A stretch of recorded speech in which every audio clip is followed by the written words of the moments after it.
Şimdi darbeler biliyorsunuz insan haklarını tamamen sınırlayan, kimi zaman yok eden, kimi zaman değişik şekillerde çiğneyen, insanlık onuruna yakışmayan diktatörleri ortaya çıkaran girişimlerdir. Ve ne yazık ki bu 15 Temmuz tarihinde de böyle bir girişim oldu. Bu girişimi yapanları lanetliyoruz. Çünkü gerçekten Türkiye'nin geçmiş tarihinden de biliyoruz. Darbeler tamamen hak ve hürriyetleri çiğneyen, kısıtlayan, insanları köleleştiren, istediği gibi ekip biçeceğini, biçimlendirebileceğini halkı zanneden beyinsiz, diktatör zihniyetli insanların yaptığı girişimlerdir. Bu girişimlerden bir tanesi de işte daha yeni gördük. Bu girişimler Türkiye'de olmuyor mu? Oluyor. Nerede oluyor? Ordu'da oluyor. Yani diğer yerlerdeki darbe girişimleri işte 17-25 Aralık yargı darbesi falan filan, fakat onlar savuşturulabiliyor. Burada elinde silah olan, elinde halkın vergileriyle alınmış ağır silahlar, uçaklar, tanklar bulunan insanların böyle bir zihniyete sahip olması hiç asla kabul edilebilir bir şey değildir. Bu ordu ne yazık ki kontrol edilemiyor. Yani 2003-2004'teki darbe girişimi de gerçektir, doğrudur. Onu laik, ergenekoncu, dine düşman bir kafa yapısındaki cuntalaşmış yapı yapmaya çalıştı. Onlar da tasfiye oldu. Bu sefer Fethullahçı terör örgütüne mensup bir cuntalaşmanın uzun süredir devam ettiği ve artık ortaya çıktığını görmüş oluyoruz. Şu anda aslında yine dengeler bozulmuştur. Yani diğer Kemalist, laik, ergenekoncu, dine düşman kesim şu an güç kazanmıştır. Yani bu denge bozulduğu zaman hangisi kendini güçlü hissederse o kendini artık darbeye hazırlar bir vaziyete giriyor. Yani şu anda bizim korkumuz, endişemiz daha çok bu sefer laik Kemalist kesimin darbeye heveslenip heveslenmeyeceği, o endişemiz var yani. Ordunun bir şekilde dizayn edilmesi lazım. Tekrar gözden geçirilmesi lazım. Türkiye'nin o kadar büyük bir orduya da ihtiyacı yoktur. Türkiye'nin çevresinde Türkiye'nin topraklarını işgal etmek isteyecek bir devlet de yoktur. Bu nedenle, çünkü bu kargaşada bile ordunun yarısı bir tarafta, yarısı bir tarafta ve artık birbiriyle uğraştığı bir zamanda bile kimse bizim topraklarımıza girmemişse, kalkıp bize savaş ilan etmemişse, bizi bu saatten sonra da kimse dış güçler olarak, dış devlet, çevre, komşu ülkeler olarak bize bir rahatsızlık verebilecek durumda değillerdir. Evet, güçlü bir ordu ama teknik açıdan güçlü bir ordu olsun. Çünkü dikkat ettiğimizde bu alçak darbe girişiminde, bu 15 Temmuz alçak darbe girişiminde adamlar doğru dürüst eleman bulamadıkları için darbeyi istedikleri seviyede gerçekleştiremediler. O açıdan habire orduya eleman doldurup, insan kaynakları açısından güçlü, yoğun, zengin bir hale getirmek doğru bir şey değildir. Teknik özellikleri güçlü olsun. Yani bir atom bombası olan ülkeye başka bir ülke saldırmaya cüret edemez. Yani dış ülkelere karşı ordu onun için vardır. Ordu iç işlerine, devletin kendi siyasetine, politikasına dizayn vermek için kullanılacak bir malzeme değildir. O açıdan ordunun teknik açıdan güçlendirilmesi, gerekirse atom bombasına sahip olması lazım. Fakat asker yoğunluğu açısından azaltılması lazım ve artı sivil denetime açık hale getirilmesi lazım. Yani nasıl oluyor da yüzlerce, binlerce insan örgütlenmiş, yani Cumhurbaşkanı'nın, Başbakanı'nın, Milli Savunma Bakanı'nın MİT'in haberi yok. Yani haberi evet bunlar vardır ama bunların bu kadar canice bir planı hazırladıklarından haberleri yok. Bu planı gerçekleştirmek için kalkışmalarından haberi yok. Böyle bir ordu olmasın yani. Bize topluma tehlike arz edecek bir orduya ihtiyacımız yoktur. Yani bu memleketin orduya dışarıya karşı güvenlik açısından ihtiyacı vardır. İçeriye karşı değildir. Bu ordu açısından devletin artık yeni bir düzenleme mutlaka dizayna gitmesi lazım. Çünkü şu anda güçlü hale gelen o Ergenekoncu laik kesimdir. Onlara da güven olmaz. Onlara da tehlike arz ediyor. Her ne kadar bir denge vardıysa, denge 2007-2008'den itibaren o Ergenekoncuların toplanıp içeri alınmasıyla FETÖ grubunun lehine değişmişse de şu an bu sefer FETÖ'cülerin toplanmasıyla diğerlerinin lehine değişecek. Çünkü diğerleri temizlenmemiştir. Diğerleri akpak değildir. Diğerleri gerçekten plan yapmıştır ama başaramamışlardır. Planlarını uygulamaya geçirememişlerdir ve yakalanmışlardır.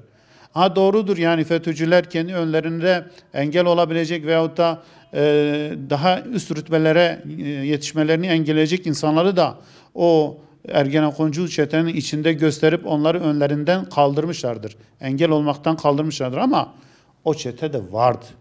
Her ne kadar bazı masum insanları da o dosyanın içine katmış olsalar bile o çete vardı, o junta çetesi vardı. 2003-2004'te adamlar hazırlıklarını yaptılar, başaramadılar.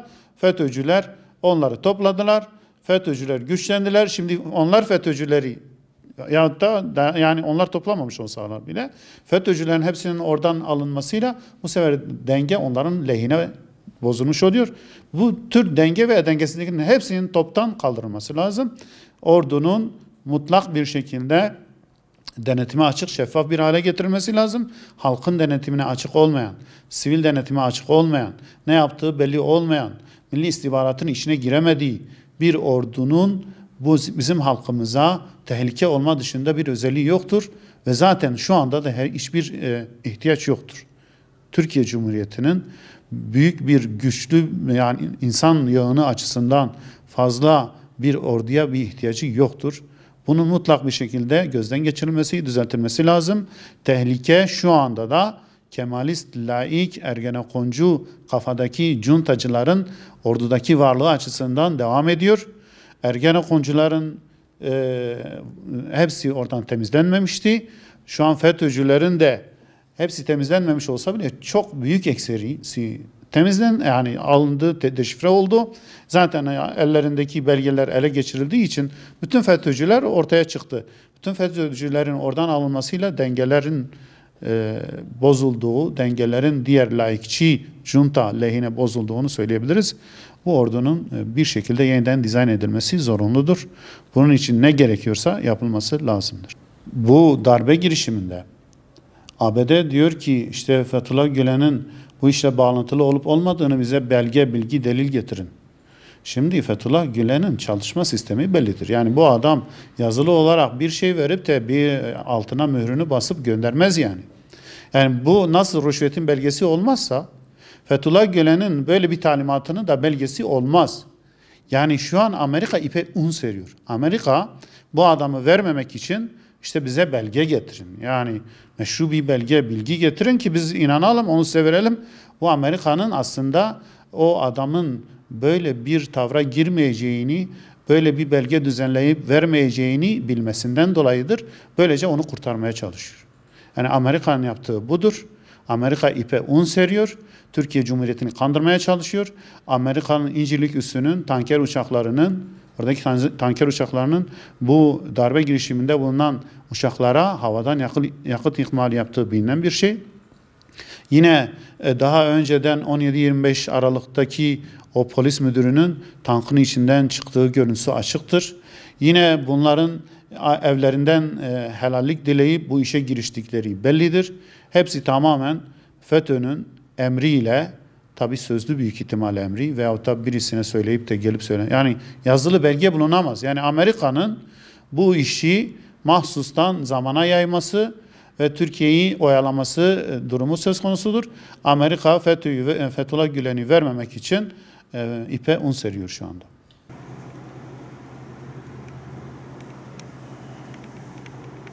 Uzun yıllardan beri Türkiye'de biliyorsunuz fiili bir darbe olmamıştı. En son 1980'de fiili askeri darbe olmuştu. Yalnız daha sonra 28 Şubat darbesi vardı. Fiili olmasa da darbe sonucunu ortaya koyan bir girişimdi. Tabii ki bu darbe girişimi teşebbüs aşamasında kaldı. Şükür başarılı olmadı. Halkın dirayetiyle ve direnç oluşturan bazı girişimler sonucu darbe başarısız kaldı. Tabii ki bu darbe girişimi her şeyden önce halka yapılmış bir darbedir. Aslında bütün darbelerin özünde halka yönelik bir fiil söz konusudur. Çünkü darbecilerin amacı meşru yollarla ele geçiremedikleri güç ve iktidarı hukuk dışı yollardan ele geçirme çabasıdır. Darbeyi bu şekilde tarif ediyoruz. Böyle olunca meşru bir iktidar, meşru bir yönetime karşı girişilen darbeler aynı zamanda halkın iradesine, halka karşı yapılmış darbelerdir. Nitekim bu darbeyi de o çerçevede değerlendiriyoruz. Bu darbe aslında sadece meşru bir iktidara karşı veya seçilmiş bir iktidara karşı değil, topyekün bir halka karşı yapılmış bir teşebbüs, bir darbe teşebbüsüdür.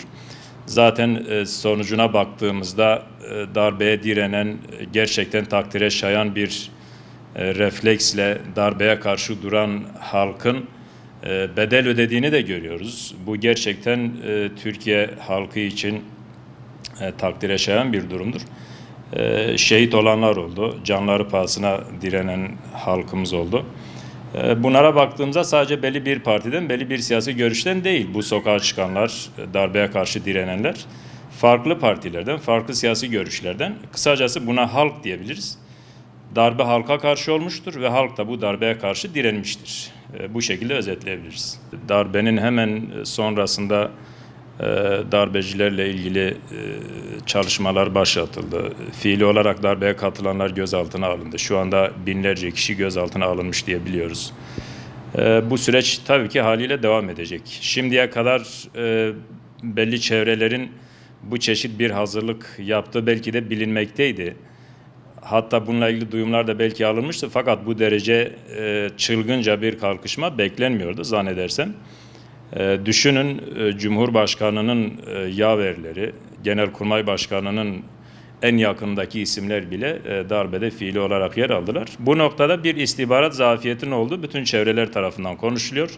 Öncelikle bunun tabii ki giderilmesi gerekiyor. Yapılması gereken öncelikle yapısal bir sorun olan bu meselenin halledilmesidir.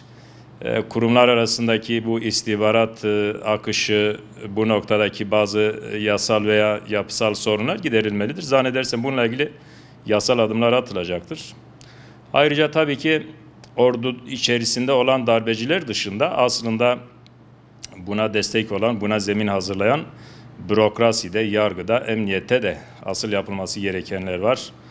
O adımların cidden atılması gerekiyor. Örneğin Emniyet Teşkilatı'nda eskiden beri aynı zihniyette, aynı düşüncede FETÖ terör örgütüne ait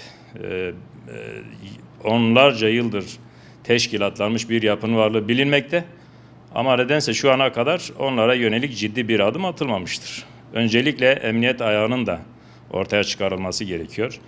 Ayrıca yargı ayağında da tabii ki operasyonlar başladı. 2000'den fazla hakime savcı görevden alındı. Anayasa Mahkemesi, Hakimler Savcılar Yüksek Kurulu da bunlara dahil. Fakat bunların ciddi bir şekilde yapılması gerekiyor ama hukuk çerçevesinde yaş ile kuruyu mümkün olduğunca ayırarak, masum insanların da hak ve hukukunu gözeterek bunun yapılması gerekiyor. Ama asla ve asla bu darbe zihniyetini taşıyan Fethullahçı terör örgütü denilen gerçekten de son noktada silahlı örgüt olduğu da tescil edildi. Bunlara kesinlikle geçit verilmemelidir. Kesinlikle en sert şekilde önlemler alınmalıdır. Artık bunun mazereti de kalmamıştır. Darbeler, Cumhuriyet tarihini düşündüğümüz zaman fiili darbeler olmuş, muhtıralar olmuş ve genellikle darbelerden sonra darbe süreci dediğimiz bir süreç başlamış. Bu süreçlerde maalesef halk zararını görmüştür. Örneğin 60 darbesinde, 80 darbesinde askeri dikta rejimleri ortaya çıkmıştır. Hak, hukuk askıya alınmıştır. 1980 ile 82 Anayasası 82 yılları arasında Türkiye'de ne meclis, ne anayasa, ne de kanunlar vardır. Sadece 5 kişilik bir cuntanın tamamen kendilerine göre aldıkları kararlarla ülke yönetilmiştir. Binlerce belki de milyonlarca insan fiili olarak darbeden zarar görmüştür. İşkenceler, gözaltılar, kayıplar, ülke ekonomisinin alt üst olması. Tabii ki bütün bunlar toplum için geriye gidiştir, kayıptır. Bunlara tabii ki izin verilmemelidir. Bu anlamda aslında yapılması gereken halkın da psikolojik olarak darbe konusunda bu şekilde bilinçlendirilmesi, darbeci düşünce ve zihniyetlere prim verilmemesi noktasında ciddi bir eğitim gerekiyor. Bence bunun eğitim müfredatına da alınması gerekiyor. Bu noktada halkta gerçekten bu 15 Temmuz darbe teşebbüsünde halkın gösterdiği direnç takdire şayandır dedik. Bunun sürekli hale getirilmesi için gerekli adımlar atılmalıdır. Toplum bu konuda sürekli diri tutulmalıdır. Şu anda Türkiye toplumunun o noktada belli bir mesafeye geldiğini memnunlukla söyleyebiliriz.